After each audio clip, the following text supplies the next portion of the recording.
menjadi dewasa itu kayak kurang banyak informasi yang kita dapetin gitu soal apa sih tantangan-tantangan yang bakal aku hadapin ketika aku dewasa. Nah itu kita nggak pelajarin di sekolah. Serunya daging panggang saus kopi. Hai teman Mangsi, kembali lagi bersama aku Cynthia di obrolan meja makan Mangsi. Jadi di episode sebelumnya kita udah ngobrol nih sama teman-teman Mangsi. Nah di episode kali ini kita kembali lagi ngobrol sama tim Mangsi. Jadi di sebelah aku sudah ada tim Mangsinya dan topik kali ini adalah QLC. QLC itu adalah kepanjangan dari Quarter Life Crisis. Nah kebetulan tim Mangsi ini dulu kuliah di jurusan psikologi, terus juga pernah mengalami Quarter Life Crisis juga ya Kak ya.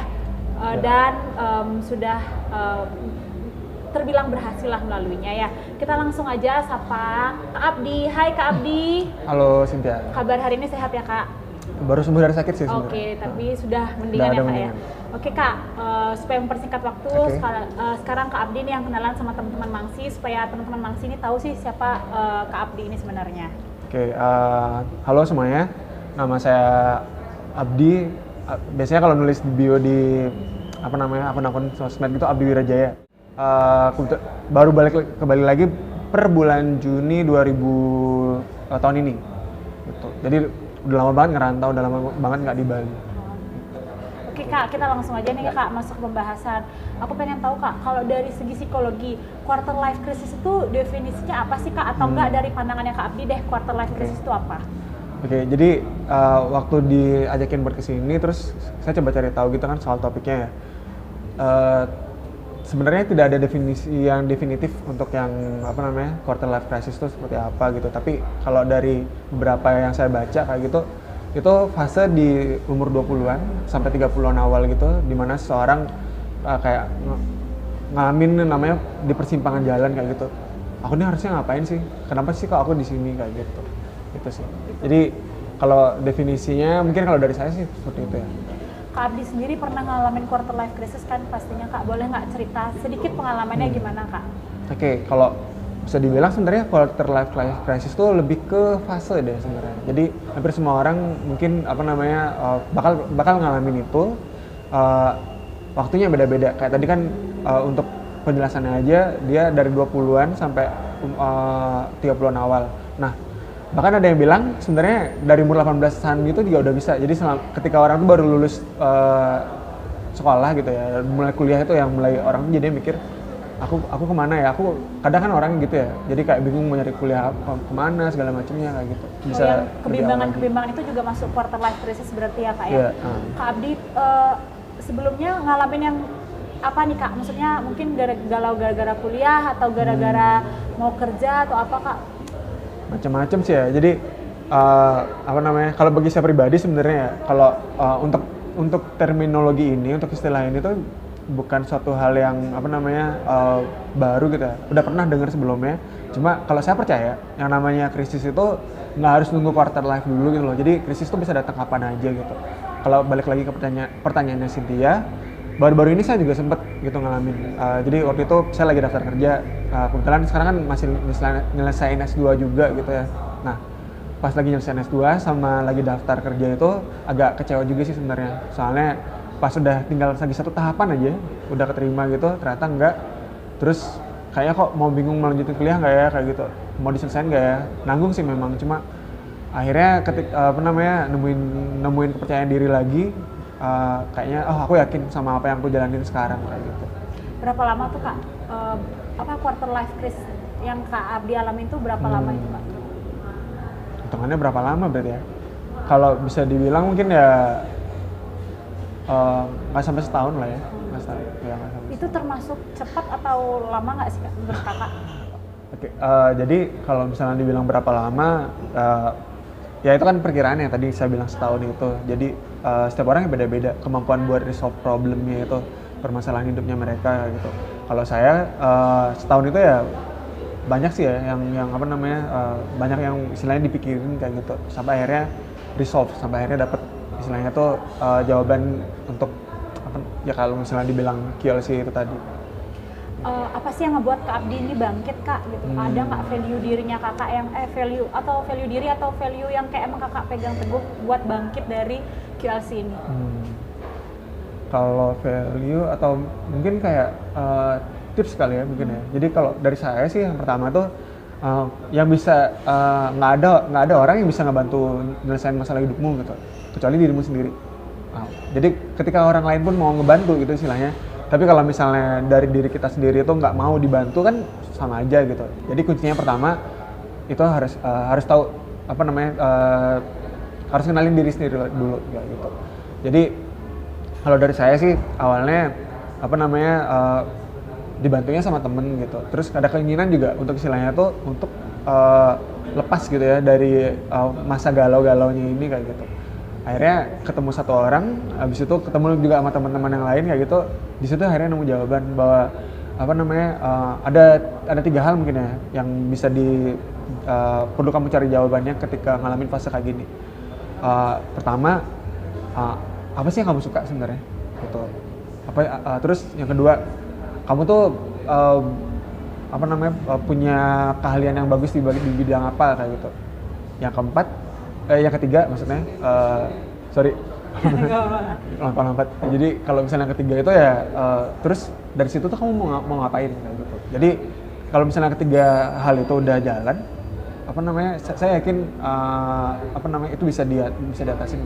Itu kayak ikigai gitu nggak sih Kak? Kayak kalau istilah Jepang pernah denger ikigai nggak Kak? Jadi kayak orang Jepang gimana? tuh gimana ya aku jelasinnya? Aduh, jadi bingung sendiri. Jadi kayak ikigai itu ya mencari apa yang kamu suka, terus apa yang kamu apa namanya, senang jalanin di bidangnya kayak gitu-gitu Kak. Bisa jadi kayak gitu nggak sih Kak? Kalau mungkin ya, aku yakin juga sebenarnya apa yang sampaikan barusan itu bukan suatu hal yang apa namanya, unik banget gitu datang dari aku gitu. Cuma kalau aku pikir-pikir lagi, langkah awalnya aku keluar dari apa namanya, krisis itu tadi gitu ya, itu ya dari pertanyaan itu sih. Pertama tuh aku ini sebenarnya mau ngapain sih gitu ke depannya gitu, di sisa waktuku nanti ke depannya setelah kuliah segala macamnya itu. Terus aku ini bagusnya di bidang apa sih yang aku sukain, di mana sih passionku kayak gitu. Itu dari situ dulu mungkin ya. Berarti intinya Kak Abdi ini QLC-nya di bidang kayak mau cari kerja, kuliah yang kayak gitu-gitu ya Kak? Iya, jadi apa namanya, kayak tadi bilang kan krisisnya tuh sebenarnya nggak harus nunggu sampai umur segitu dulu gitu. Tapi kita tuh ngalamin beberapa kali krisis gitu. Cuma yang terbaru yang tadi baru saya sampaikan itu. Jadi aku tuh pengennya berkarir di bidang apa sih kayak gitu. Ya baru ketemunya pas kemarin nemu jawaban itu. Kak, tadi kakak bilang nggak ada yang bisa nolong diri kita sendiri selain diri kita sendiri juga kan Kak. Terus kayak aku sering baca di Twitter kalau maksudnya untuk bangkit tuh kayak ya berikan afirmasi positif ke diri sendiri, itu bisa jadi salah satu solusi nggak sih menurut Kak Abdi? Oke. Jadi kalau misalnya afirmasi positif tuh bukan satu-satunya solusi gitu. Jadi kalau misalnya terlalu berlebihan, malah jadinya kayak ngebohongin diri sendiri. Soalnya ketika kita ngalamin hal-hal apa namanya kayak kebingungan kayak gini ya, kita tuh jadi lupa kalau misalnya kita bilang emang bisa kok, padahal nggak bisa gitu ya. Jadinya kesannya malah maksain kayak gitu. Yang pertama itu kita harus menerima diri dulu.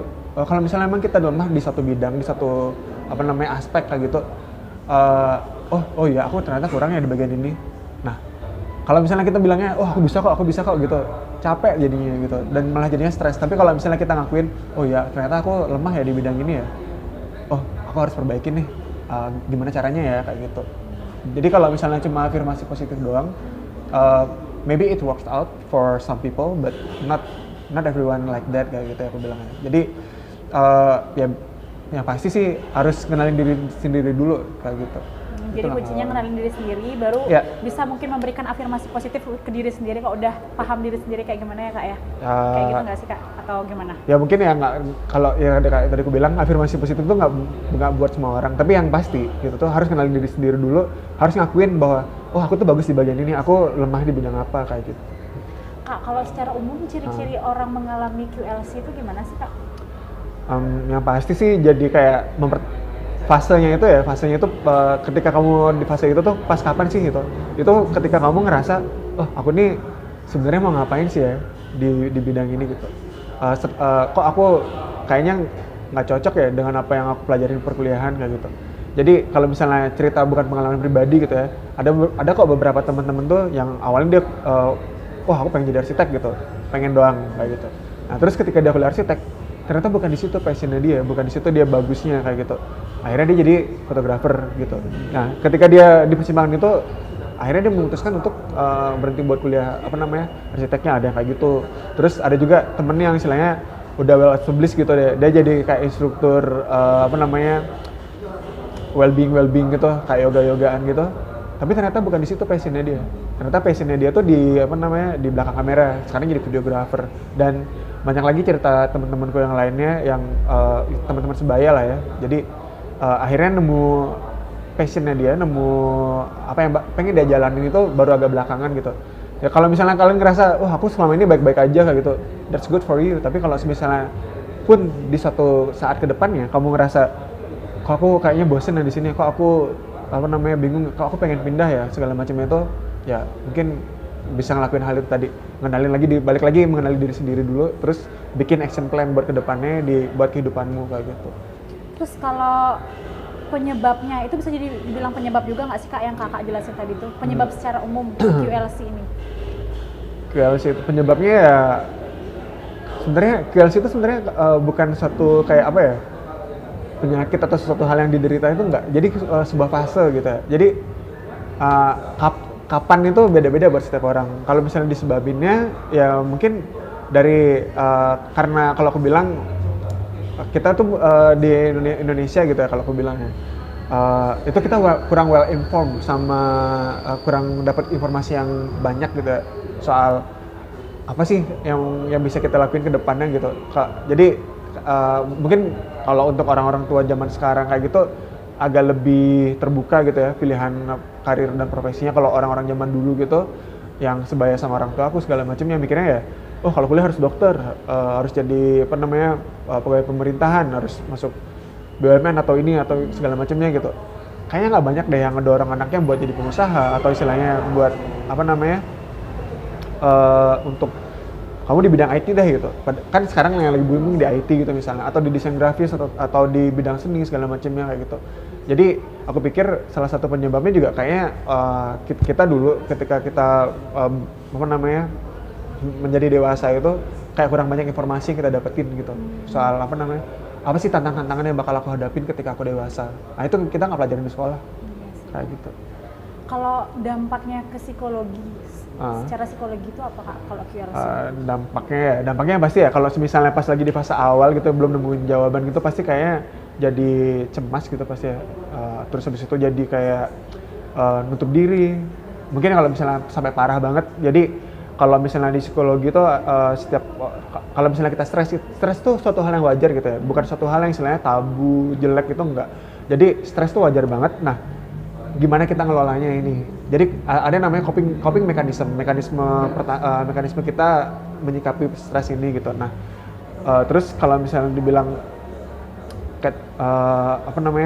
nah setiap orang ini beda-beda caranya gitu, cara menghadapinya gitu.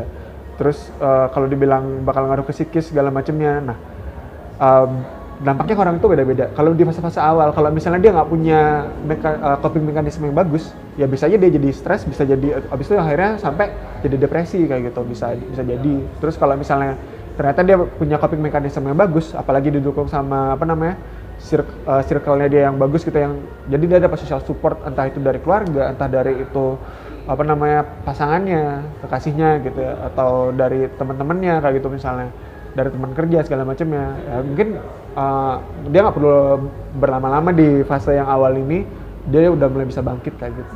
Itu sih. Kak, kalau misalkan bisa nggak sih dibilang QLC ini bisa merubah kepribadian seseorang, misalkan dulunya dia tuh kayak ekstrovert gitu, terus tiba-tiba setelah mengalami QLC ini jadi introvert yang parah gitu. Oke, gini ya, sepahamku gitu ya, yang namanya kepribadian itu sesuatu yang ajak, jadi dia tuh nggak berubah. Jadi itu emang settingan awalnya kita emang kayak gitu. Nah, jadi kalau misalnya orang tuh ada dua ada hal yang ada di dalam dirinya dia. Yang pertama tuh pribadi tuh yang nggak bakal berubah kayak gitu terus gitu. Misalnya nih aku orangnya emang supel gitu ya, dari dulu dari kecil sampai sekarang supel terus kayak gitu. Cuma dan ada juga misalnya kalau contoh yang lain gitu, ada orang yang temperamental gitu misalnya. ya dari kecil sampai gede dia temperamental terus. Cuma apakah dia jadi sekarang sejauh mana dia bisa belajar dan bisa bersikap. Nah, kita tuh apa namanya, kalau misalnya dibilang QLC itu mengubah kepribadian apa enggak? Mungkin enggak berubah, tapi cara menyikapi sesuatu tuh jadinya berbeda. Kayak gitu. Awalnya misalnya apa namanya, waktu dulu tuh kepribadian, oh dia supel, kok kamu berubah sih? Dulu kayaknya biasa aja, misalnya mau diajakin nongkrong segala macam gitu. Ya sikapnya dia berubah untuk suatu hal kayak gini. Kalau misalnya aku bersosialisasi itu ada waktunya. Sikapku menyikapi hal kayak gini, aku tambahkan yang penting-penting dulu. Aku pengen fokus sama karirku gitu misalnya. Itu bukan kepribadian yang berubah, tapi caranya dia menyikapi sesuatu gitu. Jadi kalau QLC mengubah kepribadian itu enggak, tapi mengubah sikap seseorang bisa. Gitu. Terus Kak, tadi kan Kak Abdi udah ngasih tahu nih beberapa tips untuk menghadapi QLC ini, kayak mengenali diri sendiri, terus juga tadi bikin action plan juga gitu. Terus ada nggak sih Kak tips-tips lainnya nih Kak buat yang kayak mungkin di QLC di tahap awal atau mungkin dia masih terus berkepanjangan gitu menghadapi QLC, kayak jadi nggak bangkit-bangkit gitu Kak, tipsnya biar nggak terlalu terlarut dalam QLC ini apa sih Kak? Oke, jadi kalau misalnya dari aku baca-baca gitu ya soal kayak ginian tuh, soal QLC ini, yang pertama tuh kita harus ngelepasin diri dulu. Jadi misalnya nih, kayak tadi aku bilang kan, temenku dari awal tuh dia emang pengen arsitek kayak gitu, terus habis itu ketika kita ngerasa di sana stuck gitu, kok kayaknya teman-temanku yang lain di bidang ini lebih bagus karirnya segala macam, kok aku kayaknya nggak gitu-gitu berbakat banget di sini, kok kayaknya aku nggak gitu-gitu banget punya passion di sini gitu misalnya. Yang hal pertama yang bisa dilakukan itu adalah detach dulu. Jadi kamu keluar dulu dari situ. Jadi apa namanya, jangan maksain dirimu di sana. Nah, kita detach dari jalur yang kita pikir itu adalah jalurnya kita, padahal bukan. Nah, ketika udah detach, kita baru bisa ngambil cermin yang baru nyari tahu, oh ternyata aku suka ini ya, aku suka foto, aku suka ke pameran seni. Ketika aku ke pameran seni itu, aku suka lihat pameran fotografinya segala macamnya. Terus mungkin dari sana nyoba-nyoba lagi segala macam. Jadi mungkin ya di sini tuh ketika ngalamin fase ini kita tuh berlomba sama waktu. Soalnya kita kadang mikir, aduh kalau aku mulai karirnya telat nih, apa namanya, aku kapan suksesnya segala macam gitu. Ya apa namanya, temen-temen, kalau misalnya ada teman-teman yang lagi ini ya dalam fase kayak gini ya, percaya. Jadi apa namanya, setiap orang tuh punya timeline-nya sendiri-sendiri kayak gitu. Jangan bandingin hidupmu sama orang lain gitu. Yang pasti apa namanya, kenalin dulu, tahu apa yang kamu suka, habis itu bikin action plan dari situ kayak gitu. Oke Kak, karena udah banyak juga nih tips-tipsnya udah Kakak kasih, terus kita udah lumayan panjang nih ngobrolnya Kak. Kak Abdi, kebetulan nih udah jam makan siang juga, gimana kalau kita makan dulu Kak? Oh, kita makan dulu nih? Kita makan dulu. Oke. Namanya juga obrolan meja makan, masa nggak makan Kak? Kan nggak? Kurang nih Kak, makan meja makannya kosong nih. Kita pesen dulu ya Kak ya. Halo. Kak, sambil nunggu makanan datang nih Kak, ada pertanyaan lagi. Apakah setiap orang itu pasti mengalami QLC atau mungkin ada aja orang kayaknya aku nggak pernah mengalami QLC deh Kak? Jadi gini, apa namanya, QLC ini kan kayak gimana ya?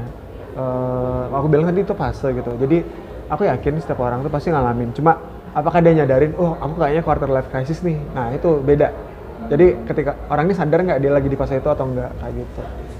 Itu sih. Berarti setiap orang pasti ngalamin ya? Iya, karena jadi kayak dia tuh kayak fase. Jadi misalnya fase remaja, fase dewasa. Jadi dari remaja mau ke dewasa yang ini, yang mulai settle untuk berkarir segala macam itu. Atau mungkin ketika udah mulai berkarir gitu, terus ngalamin fase QLC itu bisa jadi. Jadi aku yakin kalau misalnya semua orang pasti ngalamin. Udah datang makanannya. Iya Kak, cepat juga. Oke Kak, kita makan aja deh Kak. Nanti kita lanjut ngobrol lagi Kak. Oke. Kita makan dulu aja sampai habis. Oke, mau makan ya? Mau makan Kak.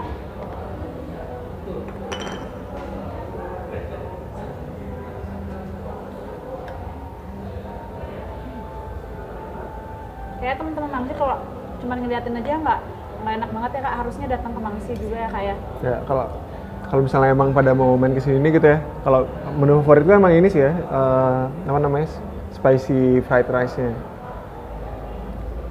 Kalau aku baru-baru nyoba ayam bombong, ternyata ayam bombongnya enak banget sih Kak. Jadi teman-teman Mangsi kayaknya wajib nyobain satu-satu menunya Mangsi. supaya pada tahu. Mau jatuh. Oke kak, makan dulu aja deh kak. Daging panggang saus kopi. Udah kak. Udah, enak banget. Enak lah, mangsi ya. Oke kak, tadi kan kita sudah ngobrol, kita udah makan juga. Sekarang gantian kita main games dulu kak. Main games? Iya. Oke. Jadi kayak gamesnya itu seberapa mangsi sih Kak Abdi gitu. Kan Kak Abdi tim mangsi nih kayak udah seberapa banyak sih tahu tentang mangsi gitu. Bukan hanya mangsi aja sih, kayak tim-tim mangsi sudah seberapa tahu sih kayak gitu Kak. Oke. Tapi dijawabnya secara cepat ya Kak ya. Oke. Oke. Siap ya Kak? Kapan pertama kali mangsi berdiri? 2013. Oke. Berapa persen kandungan kopi yang ada di saus kopi? 15%. Oke. Sebutkan secara lengkap varian jus terbaru dari mangsi. Strawberry bedugul, sawi asaba black, sama jeruk hitamani. Oke. Lalu Kak, Kakak tahu nggak sih nama lengkap yang kakak yang tadi bawain kita makan Kak? Namanya Saskia Nur Raini. Oke. Wah, Kak Abdi tahu semua ya Kak. Terus tagline mangsi. Serunya daging panggang saus kopi. Oke, udah Kak. Sekarang nih Kak, kita masuk kesimpulan pembicaraan kita nih Kak. Jadi sebenarnya QLC ini wajar nggak sih Kak dialami oleh setiap orang? Karena ini fase jadi wajar banget ya. Jadi wajar ya Kak intinya ya Kak ya. Oke. Oke Kak, sekarang penutup nih Kak. Kak Abdi punya nggak pesan-pesan atau ada hal yang mau disampaikan ke teman-teman mangsi buat teman-teman yang masih mengalami QLC atau mungkin dia udah pengen lepas nih dari bangkit dari QLC tapi masih susah, mungkin ada yang pesan disampaikan langsung aja Kak ke teman-teman mangsi Kak. Oke, jadi buat teman-teman ya yang dari obrolan saya sama Cynthia tadi, kalau misalnya ngerasa lagi di dalam posisi seperti itu atau istilahnya pun misalnya memang belum kayak gitu ya, bisa siapin diri dari sekarang. Jadi kalau misalnya pun nanti di posisi itu, nggak usah takut. Jadi itu satu hal yang wajar. Yang pasti sih percaya sama diri sendiri, gitu. Percaya sama diri sendiri, mulai kenalin diri lagi, terus jangan segan. Nah ini yang paling sulit sebenarnya. Jadi kita tuh sering banget ngerasa kalau misalnya bisa kok, aku bisa kok gitu. Jadi nggak apa-apa kok. Kalau misalnya kita tuh minta tolong sama temen, sama keluarga segala macamnya, kok aku kayak gini ya. Soalnya mungkin sana pun mereka belum pernah di posisi yang sama kayak gitu. Seenggaknya mereka bisa jadi orang yang bisa kita ajak berbagi dulu, itu paling enggak gitu. Dan aku yakin kalau misalnya dimulai dari diri sendiri, terus habis itu dibantu sama social support yang bagus kayak gitu, pasti bakal bisa ngelewatin ini. Oke Kak, jadi kuncinya social support ya, paling nggak kita punya satu social support kita ya Kak ya, misalnya teman terdekat yang bisa kita ajak berbagi gitu ya Kak ya. Bisa teman, bisa pasangan, bisa keluarga. Oke teman-teman, jadi gitu tadi obrolan kita, sudah banyak yang Kak Abdi kasih tahu, informasiin, terus kayak berbagi tentang pandangannya kayak gitu buat teman-teman mungkin yang sedang mengalami bisa menerapkan tips-tips yang tadi Kak Abdi kasih, jadi mungkin bisa bangkit perlahan dari QLC ini. Oke, sekian video podcast di kali ini. Terima kasih untuk Kak Abdi karena sudah bersedia jadi narasumber kita pada episode ini. Dan buat teman-teman, terima kasih juga yang sudah nonton sampai akhir. Jangan lupa like, terus juga kalau misalkan punya topik apa nih yang seru dibahas untuk episode selanjutnya, boleh komen di kolom komentar. Terus jangan lupa follow IG dan TikTok Mangsi Grill dan subscribe YouTube Mangsi Grill. Oke, terima kasih teman-teman Mangsi. Sampai jumpa di episode selanjutnya. Dadah. Serunya daging panggang